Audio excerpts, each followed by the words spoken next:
Hello my friends, and welcome to the Fairy Stamper YouTube channel. Katie here from Eastwick's Paper and Ink, and today I'm breaking out my Brayer and a Hero Arts Ombre ink pad to create a simple card using the lantern tree from the Fairy Hugs stamp line. I hope you enjoy. So stamp we're going to be using from the Fairy Hugs line is the lantern tree.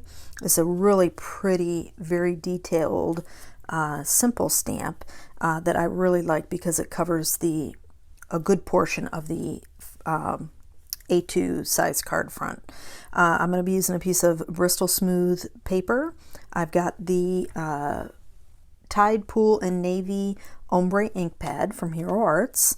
I'm going to be using my Speedball soft rubber brayer, and I'm going to also be using, because I'm going to trim this panel down to an A2 size, so the A2 layers die set from Waffle Flower, that I'm going to use the largest die, so the panel will in the end measure 4 1/4 by 5 1/2.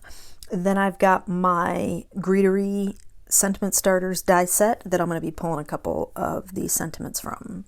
So to get started, I'm going to ink up my brayer, and since it's an ombre ink pad, it makes it easy for the colors to blend. I do move the brayer up and down just a touch, between the colors, just to keep some of that line out of it. And then I'm just going to apply it to the paper. I'm not trying to be perfect. I do start off the edge a little bit and then bring the brayer up to give a faded, lighter color towards the top and midsection. And I'm just going to keep applying that until I get the depth of color that I want. And so I really want, a nice deep dark color, at least as dark as I can get it, towards the bottom. And I do bring that up quite a bit. Later on, you're going to see where I actually show you a different panel, because, the stamping tools aren't always perfect when it comes to being able to stamp more than once. So we're almost done, and like I said, I do bring the darker color up a little bit higher than I think I wanted initially. I still liked it. I actually liked this panel. I was disappointed that I messed it up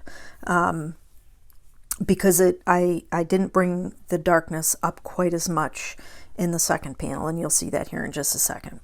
So I'm taking my largest layering die, and I'm going to cut out a bit of this panel, and once I get that done, I'm going to place that in my MISTI. Any stamping tool will work.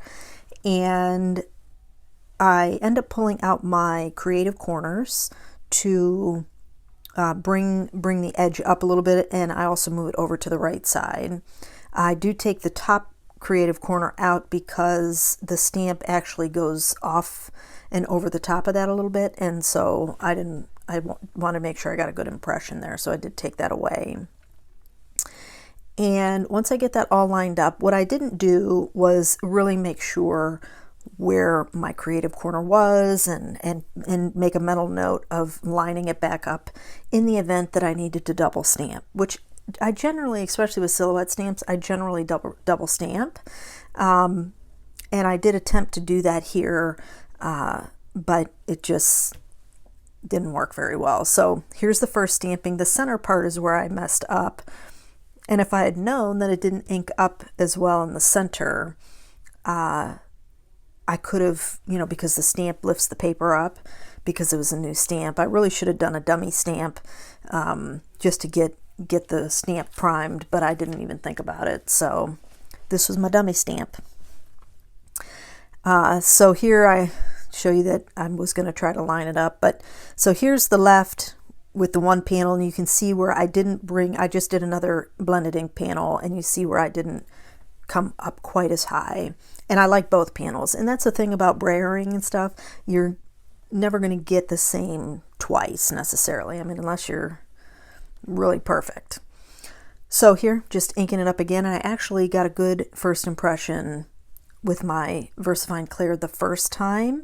So if you struggle with some of these silhouette stamps, do a couple dummy stamps the first time to get it primed up, and where you're not worrying about ruining your project. Just do it on a scratch sheet of paper, and that way you'll get a nice good impression the first time.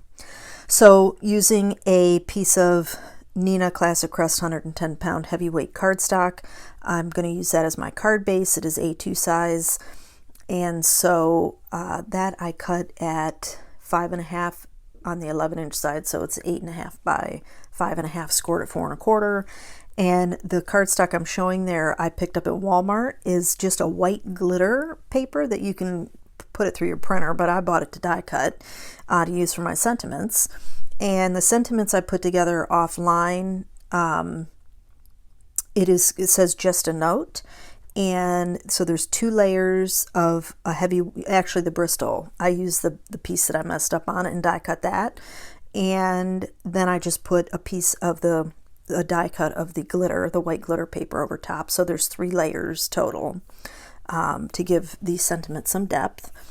And now I'm just going to glue them on to the card base, the card front, and that is it. Now, one thing I loved about this as I was working on it was this is the only ombre ink pad that I have. Of course, you could, put together a couple other ink pads, you know what I mean, with your brayer and stuff like that. But I was thinking I could pick up a couple other of these ombre ink pads because it just makes it so quick and easy that you could do this with like the sunset colors and with the brown, like the fallen leaves VersaFine Claire, and that would be a really pretty fall note card. You can change the sentiments out. This could be a good sympathy card. There's all kinds of things rattling around my brain for just this simple design, and it came together so quick. I'm using my bone folder to clear out the glue seepage outside the letters, and that's going to finish up the card for me today, guys. Links to the Fairy Stamper shop and products in the used today are in the description box below, as well as links to follow me on YouTube, Instagram, and Facebook. Also, be sure and click the link to head over to the Fairy Stamper Hugs Facebook group. And I hope you enjoyed the video. If you did, please give it a thumbs up. And if you haven't yet subscribed, please go ahead and do that now. And don't forget to ring the bell and select all notifications. That way you'll be notified each time a video has been uploaded. I want to thank you all so much for joining me today. I hope you have a fantastic day, and I'll catch you in the next video.